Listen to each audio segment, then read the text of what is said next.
Records సృష్టించడంలో ఒక్కో దేశానిది ఒక్కొక్క ప్రత్యేకత.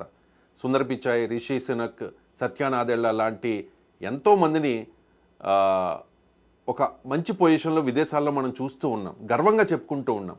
మన భారతీయులు వాళ్ళు అక్కడికి వెళ్ళి మంచి పొజిషన్లో ఉన్నారు అని చెప్పి.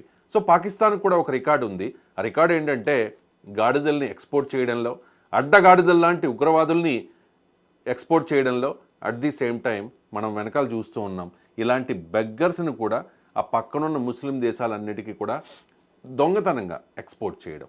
అసలు ఈ బెగ్గర్స్ని ఎక్స్పోర్ట్ చేయాల్సినంత అవసరం పాకిస్తాన్కి ఏమొచ్చింది అనేది ఒకసారి తెలుసుకుందాం. చాలా ఇంట్రెస్టింగ్ టాపిక్ ఇది. ఎంజీ రావు గారు, మనం చూస్తూ ఉన్నాం, ఈ ఫోటోలో క్లియర్గా చూడొచ్చు, ఫ్లైట్లో బెగ్గర్ని పంపించే ఫోటో ఇది. ఏమంటారు? ఈ మధ్యన సౌదీ అరేబియా, అదేవిధంగా యుఏఈ, ఒకే ఇరాను, ఇరాకు, ఇలా ముస్లిం దేశాలు పాకిస్తాన్కి సివియర్ వార్నింగ్ ఇచ్చినాయండి. ఏంటంటే మా దేశాల్లోకి మీ బెగ్గర్స్ని పంపొద్దని. అది 5,000 మంది బెగ్గర్స్ని సౌదీ అరేబియా వెనక్కి కూడా పంపింది. అదేవిధంగా వీళ్ళని ఫ్లైట్లు ఎక్కించకుండా నో ఫ్లై జోన్లో వీళ్ళని పెట్టింది కూడా పాకిస్తాన్, ఒక 5,000 మంది బెగ్గర్స్ని. ఇక్కడ పాకిస్తాన్ ఏంటంటే ఒక దుర్భరమైన పరిస్థితి. ఈ దుర్భరమైన పరిస్థితిలో పాకిస్తానీ ఈ బిజినెస్ మ్యాన్లో ఒకటి మొదలుపెట్టారు, బెగ్గర్ ఎకానమీ అని. పాకిస్తాన్ మొత్తం జీడిపిలో 12% బెగ్గర్స్ నుంచి వస్తుందంటే ఎంత ఆశ్చర్యంగా చూడండి. మీరు అన్నట్టు ఇండియాలో సుందర్ పిచాయ్ వీళ్ళని మనం ఎగుమతి చేసి ప్రపంచానికి సీఈఓ, ఫార్చ్యూన్ 500 కంపెనీలో 100 కంపెనీలకి భారత సీఈఓలు ఉన్నారు. కానీ పాకిస్తాన్ ఏంటంటే బెగ్గర్స్ని ఎగుమతి చేస్తుంది. సో ఇది నేను ఒక దేశాన్ని విమర్శించడం కాదు, కానీ మొత్తం పాకిస్తాన్లో 38 మిలియన్లు అంటే 3.8 కోట్ల మంది బెగ్గర్స్ ఉన్నారంటే ఒక అంచనా ప్రకారం. వాళ్ళు పాకిస్తాన్ జీడిపిలో 12.8% ప్రొడ్యూస్ చేస్తున్నారు.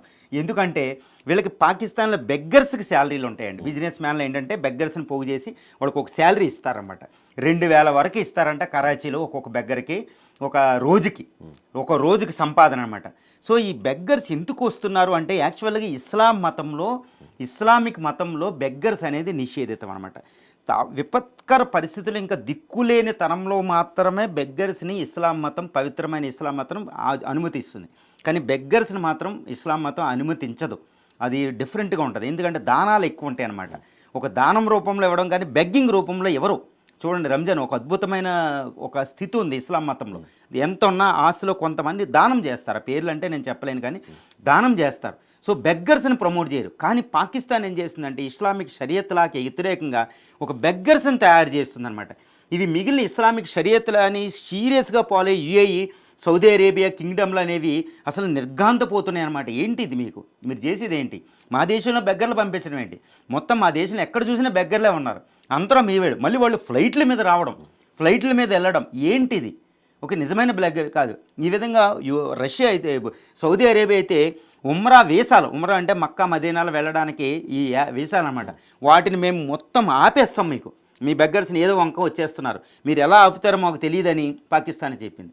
అసలు ఈ పరిస్థితి కారణం ఏంటి పాకిస్తాన్లో అంటే దుర్భరమైన ఆర్థిక పరిస్థితి, ఎంప్లాయ్మెంట్ లేదు, ఎక్కడికక్కడ నిరుద్యోగం తాండవిస్తుంది, ఆర్మీ పరిపాలన, ఈ మధ్యన గ్రోత్ రేట్ పడిపోయింది. ఇటు ఇండియాతో తగవలు ఉన్నాయన్నీ ఇండియన్ మీదే అటాక్ చేయడం వాళ్ళు. సో ఏ విధంగా అప్పులు పుట్టడం లేదు. ఈ పరిస్థితుల్లో బెగ్గర్, వ్యవసాయం లేదు, పరిశ్రమలు లేవు, పెట్టుబడులు లేవు. ఆ విధంగా ఈ సింధు, ఈవెన్ రిచెస్ట్ ప్రావిన్స్ అయిన పంజాబు, సింధుల్లో కూడా బెగ్గర్స్ తయారవుతున్నారంటే కరాచీ లాంటి చూడండి ఎంత పెద్ద పెద్ద సిటీలు, అక్కడ కూడా వీళ్ళే. రావల్పిండిలో మిలిటరీ సిటీలో బెగ్గర్స్. సో ఎక్కడ చూసినా. అందువల్ల ఏంటంటే పాకిస్తాను ప్రపంచానికి బెగ్గర్స్ని ఎగుమతి చేసే దేశంగా పేరు మోసేసింది. అది ఇస్లామిక్ దేశాలే వార్నింగ్ ఇచ్చేటప్పటికి పరిస్థితి వికటించింది.